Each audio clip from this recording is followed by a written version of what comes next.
अस्सलाम वालेकुम मेरे प्यारे दोस्तों। आज हम बात करते हैं उर्दू के नासिर खमसा। उर्दू के नासिर खमसा कितने हैं। महदी फादी ने सबसे पहले ये इस्तेमाल किए।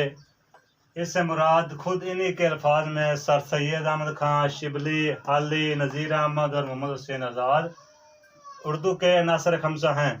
क्यों हैं? दरअसल ये इन पांचों बुजुर्गों को महदी फादी का खराज तहसीन है कि इन बुजुर्ग लोगों ने उर्दू ज़बान और अदब की तरवीज व तरक्की में अपनी मसाई जुमला से बढ़ चढ़ कर हिस्सा लिया, और इन्हीं अमली और अदबी काविशों का नतीजा है कि आज उर्दू ज़बान हर किस्म के अमली, अदबी, साइंसी, तारीख़ी, सियासी, फ़लसफ़ियाना गर्ज़ के ज़िंदगी और कायनात के हर मौजू पर इज़हारे कुदरत रखती है। चनाचा इस मौजू पर इन्हीं बुज़ुर्गों के बहुत कुछ लिखा। ये है उर्दू के नासिर खमसा। ये पाँच उर्दू के नासिर खमसा हैं: सर सैयद अहमद खान, शिबली, हाली, नज़ीर अहमद और मोहम्मद हुसैन आज़ाद।